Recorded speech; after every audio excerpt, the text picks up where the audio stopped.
gómìnà òdòdó dẹ̀rín pẹ̀kẹ́ àwọn ènìyàn ìpínlẹ̀ kogi kí ọdún tó ń bọ̀ lọ́nà lè dùn kó lè lárinrin. gómìnà ìpínlẹ̀ kogi alhaji ahmed usman òdòdó ti ṣe àgbékalẹ̀ ìrẹsì ọkọ̀ ńlá tó lé ní 100 níye fún àwọn ènìyàn ìjọba ìbílẹ̀ 21 tó wà ní ìpínlẹ̀ ọ̀hún gẹ́gẹ́ bí ìgbìyànjú láti rí i pé àwọn olùgbé ìpínlẹ̀ náà ṣe ọdún kérésì àti ọdún tuntun nínú ìdùnnú àtayọ̀. ìgbésẹ̀ yìí ló wà fún láti mú àdínkù bá bí gbogbo nǹkan ti gbówó lórí lásìkò ọdún.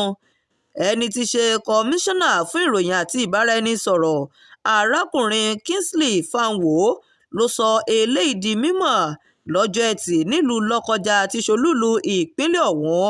Fanwo ṣàlàyé pé ètò náà jẹ́rìí sí ìfarajìn gómìnà òdòdó lórí ìgbáyégbádùn àwọn ènìyàn rẹ̀.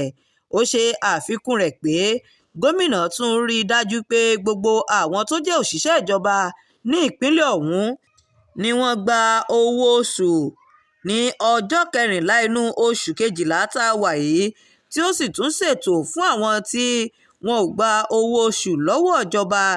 gẹ́gẹ́ bí gómìnà ti ṣèlérí láti máa dáàbò bo àwọn ènìyàn ìpínlẹ̀ kogi kó sì máa ṣe ìfẹ́ inú wọn ní gbogbo ìgbà. àwọn ìgbésẹ̀ wọ̀nyí ló ń tọ́ka sí bí gómìnà òdòdó ti nífẹ̀ẹ́ sí àwọn ènìyàn rẹ̀. ètò pínpín oúnjẹ náà nílé-iṣẹ́ ìjọba tó ń rí sí ọ̀rọ̀ ọmọnìyàn àti ètò gbọ̀nsẹ́gbọ̀nyànù yóò máa ṣe àmójútó rẹ̀ láti lè má bàa jẹ́ kí wọ́n kí ọwọ́ òṣèlú bọ pínpín oúnjẹ náà. Shakirat Arówólò Nurudeen ló ń jábọ̀ ìròyìn fún iléeṣẹ́ Atótó Arére Online TV. ẹ ṣeun.